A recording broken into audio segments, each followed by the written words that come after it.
Sakanga jamais aux Nzambe. Ya motema na ngai papa. Motema ezoka baputa. Motema na ngai jamais aux Nzambe. Ya motema na ngai papa.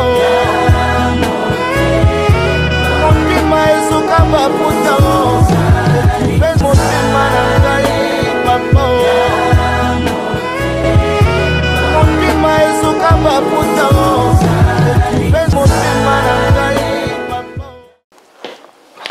Mesdames et messieurs, très chers frères et sœurs dans le Seigneur, membres de la communauté de saints, nous vous saluons dans le précieux nom de Jésus-Christ de Nazareth. Vous êtes bien en train de suivre en cette nouvelle année, au mois de février, l'émission intitulée « De l'ignorance à la connaissance ».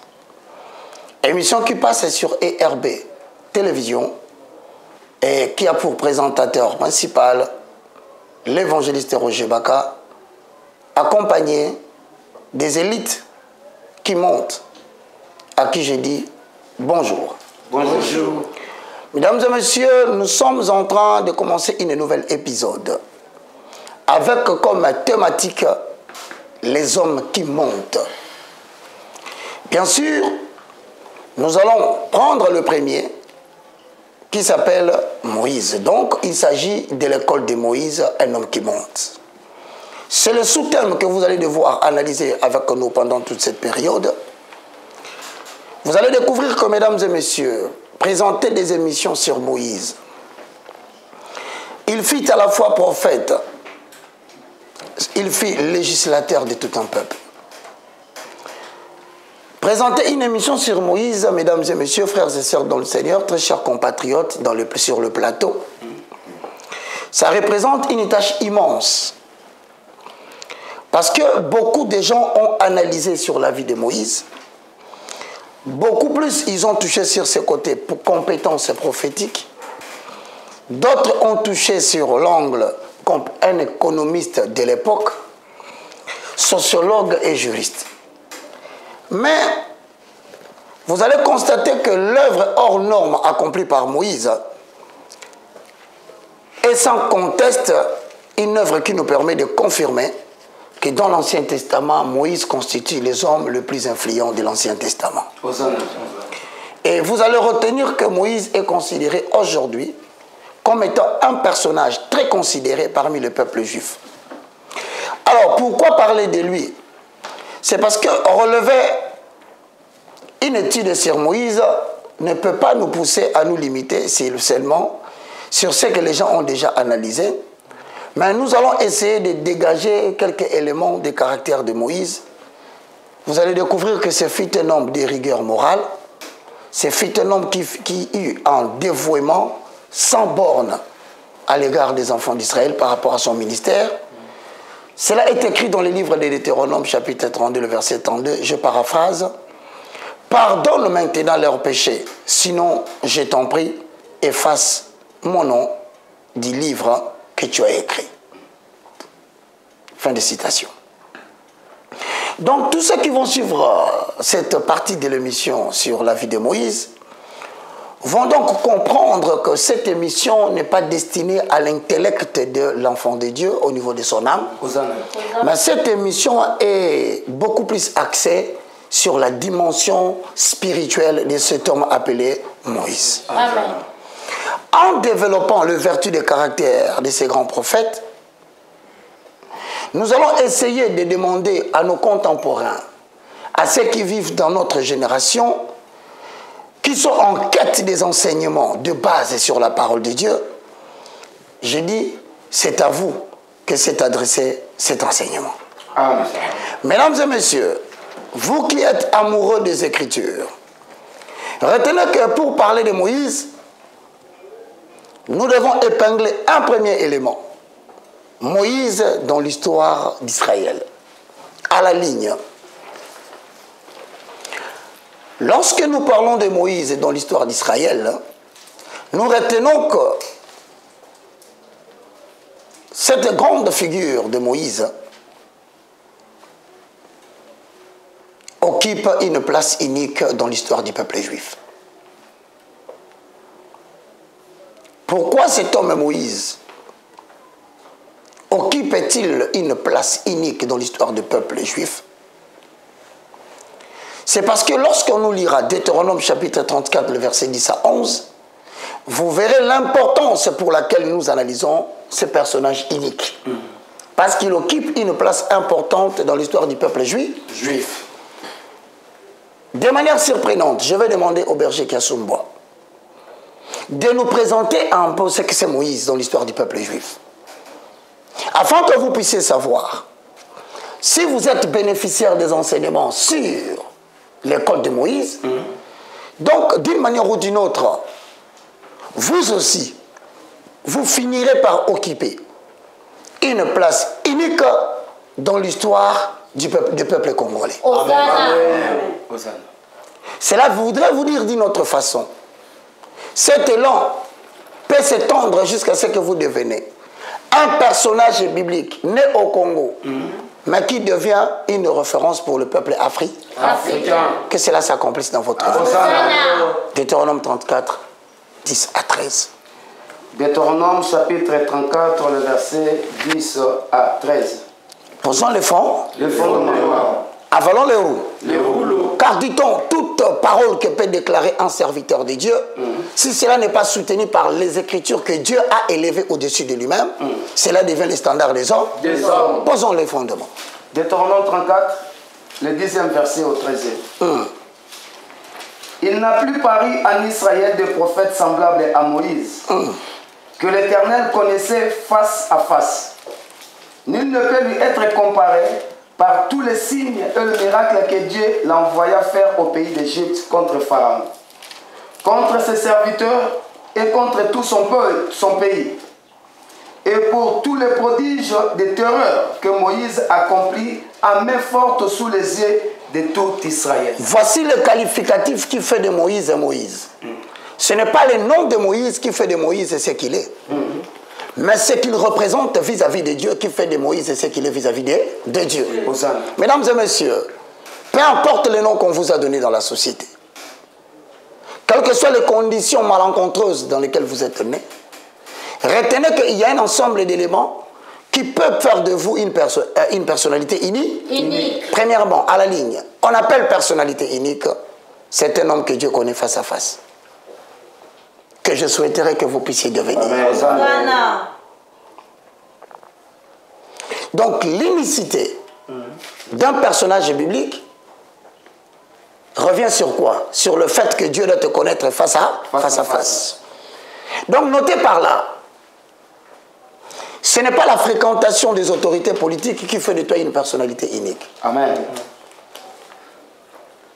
Ce n'est pas l'accumulation de biens matériels ou financiers que tu as qui fait de toi un personnage unique.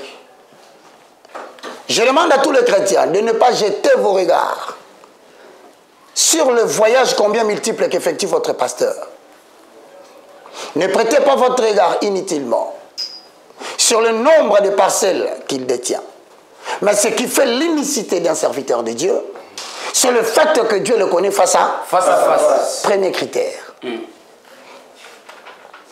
Deuxième critère, une personnalité unique du type de Moïse est donc une personne qui doit être caractérisée par des signes incomparables et des prodiges. Donc vous allez découvrir que le cours sur l'école de Moïse vous permet de comprendre qui est un personnage unique. Deuxièmement, je dis c'est une personnalité ou une personne qui est incomparable par des signes et des prodiges. Mesdames et messieurs, frères et sœurs dans le Seigneur, vous allez voir que dans le livre de Deutéronome 34, 10 à 11, vous découvrirez que Dieu est l'auteur qui suscite Moïse comme un envoyé. Donc Moïse n'a pas fait des choses sur ambition. Moïse n'a pas fait des choses par désir. Moïse n'a pas fait des choses par sa propre volonté. Mais Moïse a accompli des signes et des prodiges incomparables parce qu'il était un envoyé de Dieu. Amen. Mesdames et messieurs, vous allez découvrir que la Bible dit, pour les actes très redoutables que Moïse accomplit, à main forte, sous les yeux de tout Israël, je proclame que ton impact ne s'arrête pas au niveau de ta famille. Hosanna. Je proclame que ton impact ne s'arrête pas au niveau de ton quartier. Que l'Éternel t'appelle à la hauteur de Moïse à accomplir des actes très redoutables à main forte aux yeux de toute la République démocratique du Congo. Amen. Et comme il y a 7000 qui n'ont pas fléchi devant Baal, je dis à celui qui a le bénéfice de nous suivre en direct que l'Éternel a en réserve des signes redoutables qu'il va accomplir avec toi dans l'histoire de la République démocratique du Congo, dans l'histoire de l'Afrique et du lieu où Dieu t'a introduit comme une seconde patrie. Mesdames et messieurs, ayant compris la particularité de Moïse dans l'histoire d'Israël, eh bien nous devons comprendre aussi la particularité de cet homme qui a vécu dans l'Ancien Testament, mais qui a influencé le Nouveau Testament. Donc, Moïse, comme une école, ne fut pas seulement un personnage de l'Ancien Testament. Son influence est arrivée jusqu'au Nouveau Testament. Luc chapitre 16, le verset 29. Posons les fonds. Le fondement. Avalons les roues. Les rouleaux. Moïse dans le Nouveau Testament. Mesdames et messieurs, si vous voulez être un personnage unique, votre réputation doit traverser les saisons. Amen. Votre réputation doit traverser les époques. Amen. Parce que les Écritures soulignent que, à maintes reprises, le rôle historique de Moïse a joué dans la destinée de son peuple. Bien qu'il est mort dans l'Ancien Testament, notez que l'ombre de Moïse continue à planer dans le Nouveau Testament. Non seulement pour Jésus-Christ, mais pour les auteurs du Nouveau Testament, c'est Moïse qui personnifie, même dans le Nouveau Testament, l'ancienne alliance. J'ai pris l'Éternel qu'après toi, que ton nom puisse impacter. Amen. J'ai pris le Seigneur qui vous a ramassé de la boue du néant, puisse faire planer votre nom, même par des générations qui viendront après vous. Amen. Luc chapitre 16, le verset 29. Luc chapitre 16, le verset 29. Je lis au nom de Jésus. Amen. Abraham répondit, ils ont Moïse et les prophètes qui les écoutent. Quand bien même que Moïse était mort, mais l'œuvre grande, redoutable, par des signes et des prodiges, que Moïse a accompli, lorsque dans le Nouveau Testament, dans l'histoire d'une anecdote, on voulait demander que l'humanité ne vienne pas en enfer. On voulait demander à l'humanité qu'ils reçoivent le message de changement. L'Éternel leur fit dire, si vous voulez que le Nouveau Testament soit enseigné, dites à ces peuples-là qu'ils ont des personnalités uniques. Comme moi, Moïse. Je citerai le nom de Kiasumboa. Je citerai le nom de Bivor. Je parlerai de Alida. Amen. Je parlerai de mon frère Joël. Amen. Je parlerai de Malisawa. Amen. Je parlerai de Mardoché sans oublier Pécho. Amen. Les gens peuvent vous considérer comme des personnes inutiles. Amen. Mais je peux vous rassurer, même après vos jours, après 70 ans et 120 ans, lorsque les gens voudront écouter les gens parler, Dieu dira, si vous voulez parler, eh bien vous parlerez comme moi, que cela soit écrit et accompli. Amen. Moïse est un élément qui a des traits de caractère, qui ont sculpté la stature spirituelle d'un homme hors du commun, qui renferme des vérités permanentes, qui aujourd'hui, par-delà le passé, sont essentielles pour aider la formation des chrétiens et d'ouvriers du Seigneur. Mesdames et messieurs, puissiez-vous, lorsque vous allez suivre cette émission, que vous puissiez vous inspirer de la vie de Moïse. Un homme de foi, je dirais un homme de cœur. Un homme de courage, je dirais un modèle de consécration. Amen. Homme d'intercession réputé. cité un exemple par Dieu pour ses prières efficaces, sa fidélité et sa patience. Vous allez découvrir, pendant que les gens sont précipités, qu'on les appelle des bishops, pendant que les gens cherchent des titres, qu'on les appelle des archibishops, pendant que les gens veulent être des méga-prophètes, écoutez, cet homme a reçu de l'Éternel un qualificatif exceptionnel qui ne saurait être une qualification que les gens de cette génération vont aimer. Amen. Cet homme représenté non pas par les grades que Dieu lui donne. Il ne pouvait pas s'enorgueillir du titre que Dieu lui donnait. Moïse, en effet, ne recherchait pas la primauté pour des gens qui cherchent à devenir des représentants de l'interface des églises vis-à-vis de l'État. Cet homme n'a pas cherché des honneurs. Cet homme n'a cherché ni avantage. Il aimait Dieu et il avait seulement un seul désir. Il aspirait à servir l'Éternel de tout son cœur. Vous voulez savoir quel est le titre que Dieu a donné à Moïse? Je voudrais que cela soit votre titre. Amen. Je voudrais que cela soit le titre de ceux qui sont scotchés à cette émission École des mots de Moïse. Lisez Nombre chapitre 12, le verset 7. Nombre chapitre 12, le verset 7. Nous lisons au nom de Jésus. Hosanna. Il n'en est pas ainsi de mon serviteur Moïse. C'est-à-dire quoi? Quand les gens cherchent des primautés, quand les gens cherchent des supériorités, quand les gens veulent être des gens élevés en nom, en renom et en désignation, Dieu dit, cela n'est pas le cas de mon serviteur Moïse. Voulez-vous être un personnage unique? Sortez du lot de ceux qui cherchent des titres. Sortez du lot de ceux qui veulent être des supérieurs. Amen. Une personnalité unique sculptée à la hauteur de Moïse doit être une personne qui ne doit pas être retrouvée parmi les gens qui cherchent des titres grandiloquents.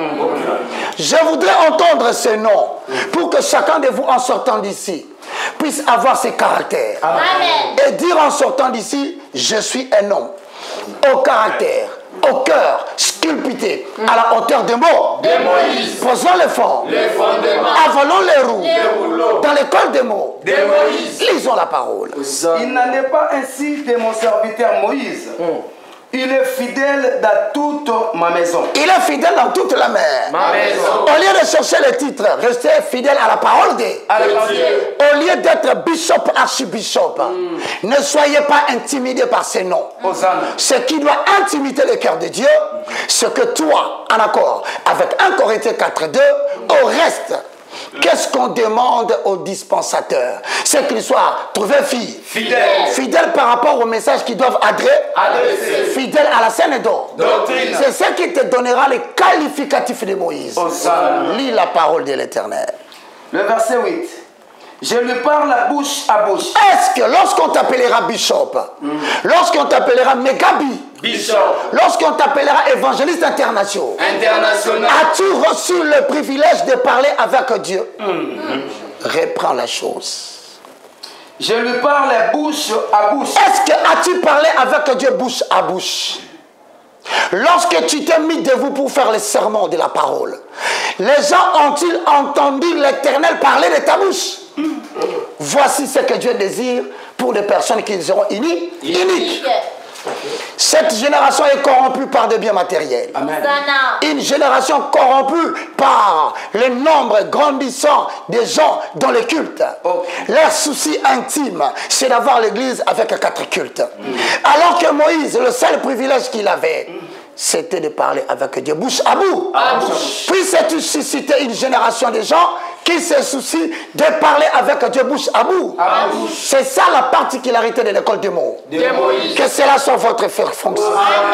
Que cela soit votre désir. Lis la parole de Dieu. Hosanna, homme de Dieu. Je me révèle à lui sans énigme. Est-ce que Dieu parlait à Moïse avec énigme? Les énigmes empêchent que la vérité soit connue. Mais je veux que Dieu, à travers cette école de Moïse, suscite des personnes qui entendent Dieu parler une fois, mais dans leurs oreilles, cela sonne combien de fois? 2 fois.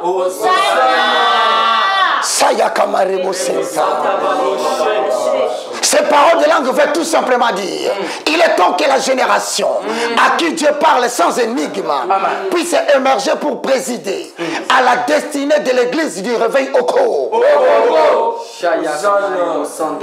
Lisons la parole. Je me révèle à lui sans énigme et il voit une représentation de l'Éternel.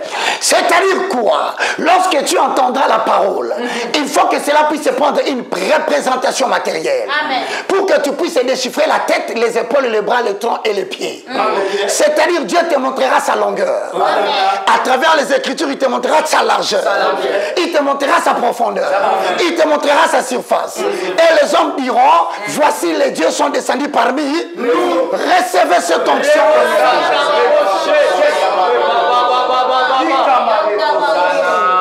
Lis la parole. Il appelait Moïse mon serviteur.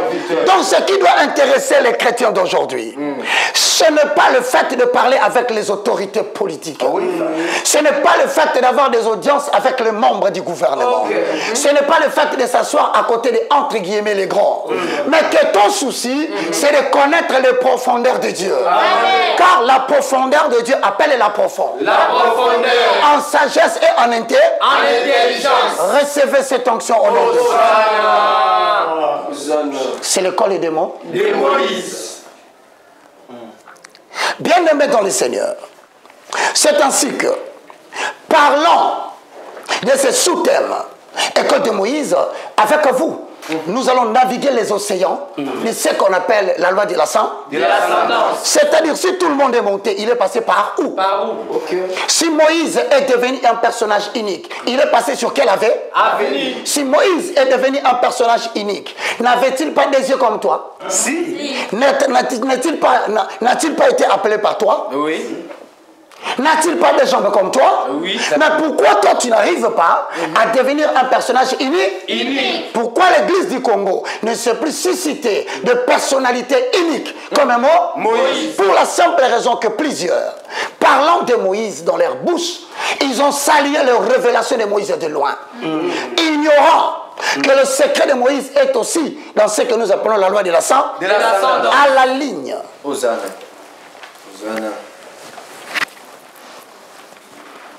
La loi de l'ascendance, c'est la loi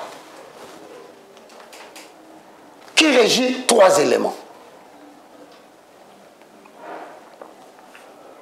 La loi de l'ascendance, c'est la loi qui régit 3 éléments.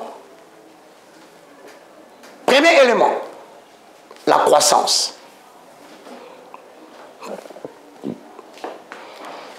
Deuxième élément, la promotion. Troisième élément, la grandeur. Voilà 3 choses pour lesquelles vous êtes appelés en Jésus. Amen. Si vous êtes appelés en Jésus, c'est parce que premièrement la croissance fait partie de votre ministère. Amen. Tu n'es pas appelé pour vivre dans la sécheresse. Hosanna. Tu dois connaître la croissance. En sagesse et en intelligence. Le ministère particulier d'un serviteur de Dieu, d'une génération unique avec des personnalités uniques, Amen. passe par les 3 éléments. Il grandit en quoi? En croissance. Il évolue en promotion. et il devient notoriété en grandeur. Retenez mes frères et sœurs dans le Seigneur qu'au travers de cet enseignement en 2023, vous devez retenir que toute personne qui est devenue grand, il est passé par cet avenue. Alors, dans l'idée de pouvoir vous permettre de maîtriser la loi de l'ascendance dans l'école de Moïse, je vais essayer de l'expliquer clairement. Notez.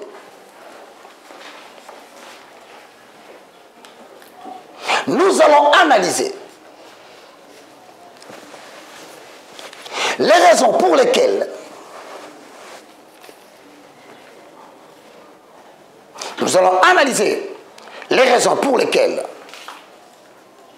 les gens n'atteignent pas le niveau le plus élevé de la vie dans le ministère. Les raisons.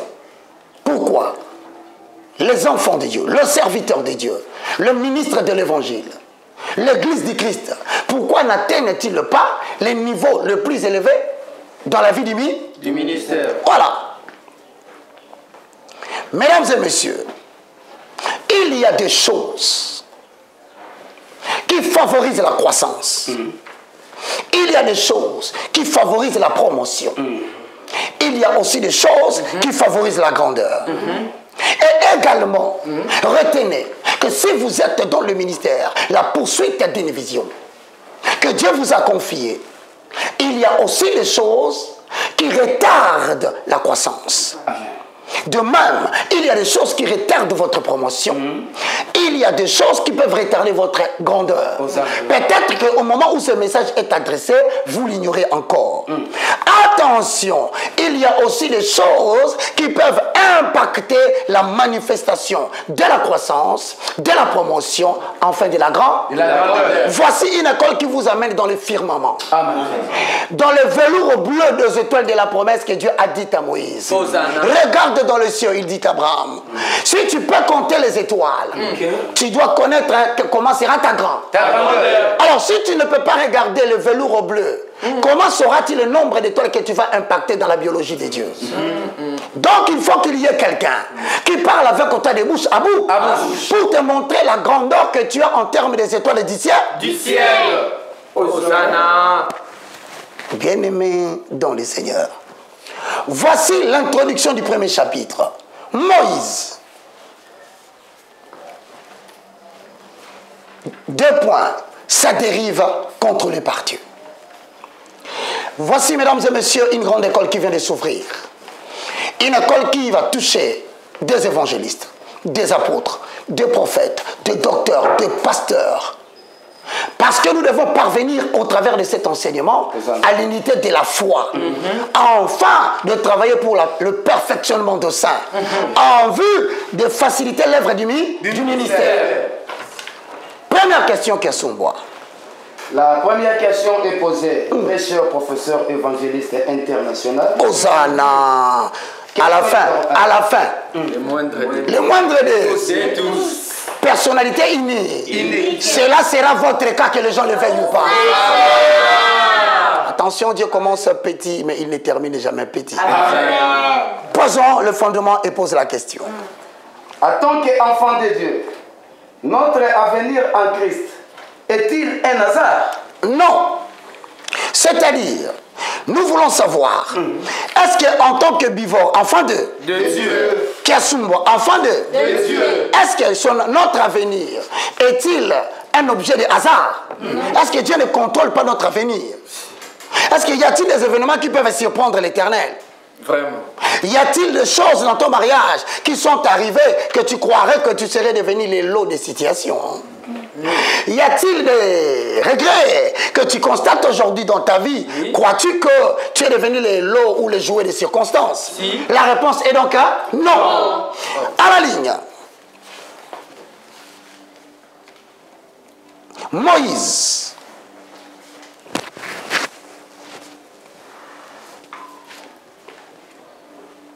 Et donc, l'accomplissement des paroles prophétiques données par Dieu à Abraham plusieurs siècles auparavant. Moïse, sa vie, son avenir, et donc l'accomplissement des paroles prophétiques données par Dieu à Abraham plusieurs siècles auparavant. Comme pour dire, lorsqu'on croira que la vie de Moïse relève d'un hasard, l'on répondra, la réponse est donc non. Pourquoi? Parce qu'il y a une parole qui n'est pas une parole hasardeuse, prononcée par l'Éternel à son ancêtre qu'on appelle Abraham. La parole de l'Éternel revêt toujours le corps des contemporains. Pour rendre opérationnel, réel, les promesses abstraites faites dans l'Ancien Testament. Même toi, tu es le reflet de certaines paroles que Dieu a dit dans Daniel. Vers le temps de la fin, la connaissance éclate. Mais qui est celui que la parole va revêtir pour que la connaissance éclate? Ton avenir sera le reflet de l'accomplissement d'une parole prononcée dans les Écritures. Il a dit selon qu'on appelle germe, il germera. Et il pètera mon peuple, le troupeau de mon pas. Dieu prendra cette référence et le mettra dans le corps d'un homme ignoré comme Kiasumwa. Physiquement, il n'a pas de valeur. Mais son avenir va caractériser la matérialisation d'une parole prophète. Il a dit pour l'amour de Sion, votre Père, je ne me tairai. Mais qui est celui qui sera le porte-parole de l'Éternel afin qu'il ne se taise? C'est une génération de moindre de tout. Je n'ai pas terminé. Il a dit, lève-toi, sois éclairé car ta lumière arrive. On verra une dame ignorée comme Alida. Une femme méprisée comme Bibiche. Je dirais une personne méprisée comme Malisawa. Lorsque vous le voyez, vous voyez un être faible. Un garçon qui n'a pas de moyens. Alors que son avenir cache la matérialisation. Alors que son avenir n'est pas un hasard. Selon lui, il croit qu'il ne maîtrise rien. Mais je lui dis, tel qu'il est assis, là à la maison, méprisé, abandonné, sans habit, qui dort sur un lit à peine, vous pouvez le constater, qui mange difficilement, alors qu'en lui, l'Éternel cache l'accomplissement d'une parole prophétique qui deviendra la matérialisation de la lumière dans les terres. Recevez ce message. Et il me pose donc la question. Moïse croyait que sa vie était il était devenu l'objet des blagues. Les diables sans cesse voulaient le convaincre que ta vie n'est rien. Écoutez-moi bien, les porteurs de messages prophétiques ont toujours une apparence dénigrée.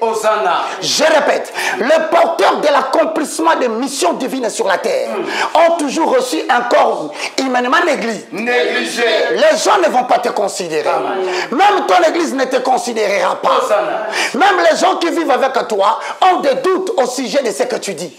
Mais je voudrais te montrer que cet homme Moïse, né d'une famille pauvre, où la maman ne pouvait pas les garder, où ce garçon a grandi comme un enfant élevé dans une famille, ce garçon avait en lui les paroles qui devaient s'accomplir. Amen. Genèse 15, 13. Genèse chapitre 15, le verset 13. Je lis au nom de Jésus. Et l'Éternel dit à Abraham, sache que tes descendants seront étrangers dans un pays qui ne sera point à eux. Et ils y seront asservis. Et on les opprimera pendant 400 ans. Dis, sache qu'il dit ça à qui? Est-ce qu'Abraham était avec Moïse? Non. Lorsque Dieu a décidé qu'il enverra le peuple en captivité, Moïse était né. Non. Mais les paroles étaient prononcées. Je vous assure que des paroles oracles, des paroles de bénédiction, des paroles incroyables ont été prononcées sur vous. Mais si vous regardez votre personne physique aujourd'hui, vous risquez de vous mépriser. Moïse n'était même pas dans le ventre maternel. Mais dans le projet de l'esclavage, il y avait un libérateur qui n'avait pas été mentionné. Même si ton nom n'est pas dans la Bible. On demande, montre-nous où est-ce que c'est écrit Kiasumwa. Montre-nous où est-ce que c'est écrit Bivor. Montre-nous où est-ce que c'est écrit Pécho. Mais je leur ai dit, nous prophétisons en pas. Parmi les partis qui ne sont pas révélés, il y a les noms de ceux qui sont là.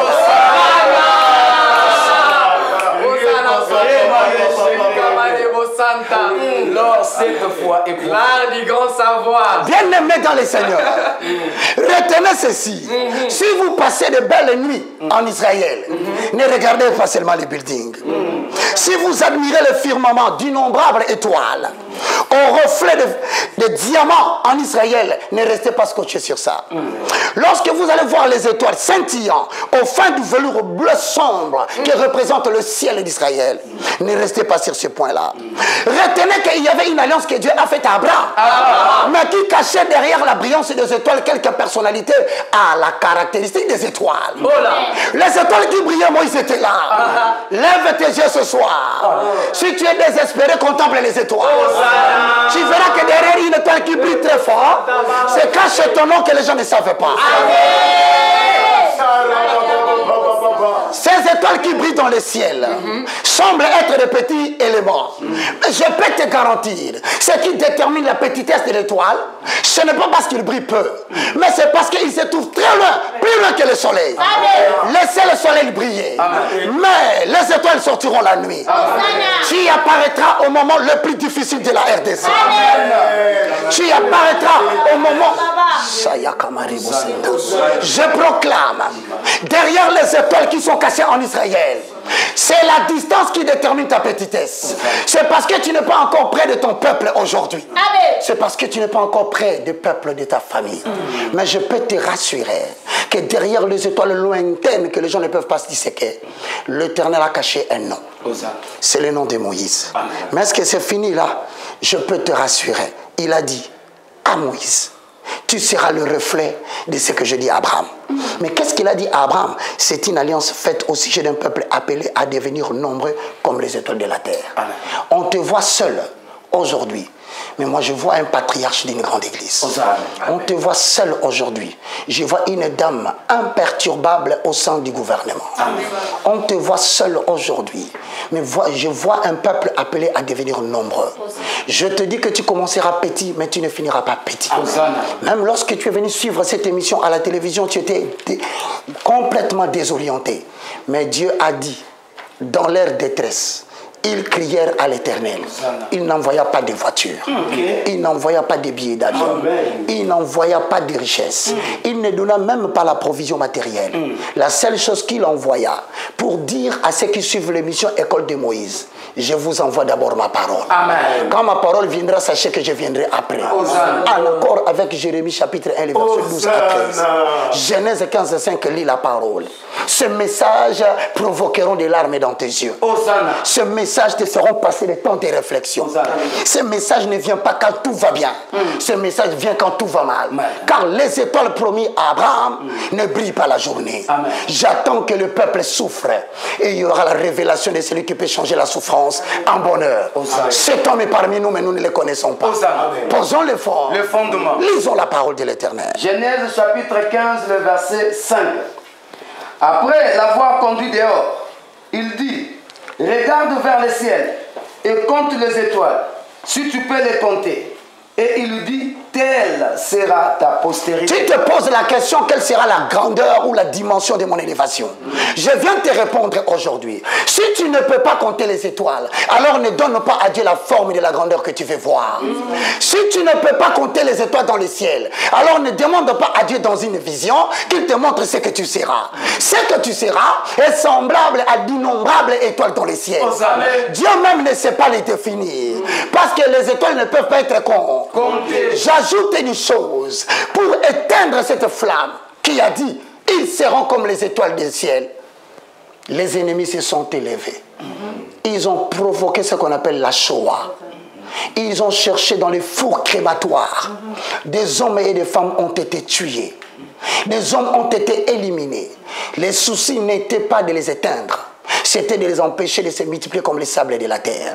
Mais je peux te rassurer, ils sont montés à Israël au nombre de 70. Ils sont arrivés en Égypte, ils étaient au nombre de 70. Mais puisque la puissance du message et l'accomplissement de ton avenir, ils se sont multipliés plus de 600 hommes en 400 ans. J'ai dit 600 hommes de pied, c'est-à-dire je parle des soldats. Mais s'il faut compter les hommes, s'il faut compter les femmes, ils sont au nombre de plus de 6 millions d'hommes. Je dis que tu vas te multiplier. Amen. Même si aujourd'hui tu ne vois pas un nom, il y a la multiplication. Amen. Même si tu ne vois pas quelle est la chaîne de télévision que tu vas ouvrir, eh bien moi je dis, ta multiplication prendra une forme de croissance rapide. Amen. Tu n'enseigneras pas de personnes physiques, mais je vois venir Bivor Télévision. Amen. Je vois venir Patou Télévision. Ce jour-là, tu vas faire ce qu'on appelle la pêche miraculeuse. Le filet deviendra tellement lourd que ça risquera de se rompre. Parce qu'on parlera de Malisawa Télévision. Que ces paroles soient écrites et accomplies. On se retrouve prochainement. Brusquement, je ferme les robinets pour que tu aies envie de suivre prochainement. Retenez une seule chose. Votre avenir est l'accomplissement de certaines écritures que Israël n'a pas achevées. Que Dieu vous bénisse. Nous disons au peuple au revoir. Au sakanga jamais osanzambe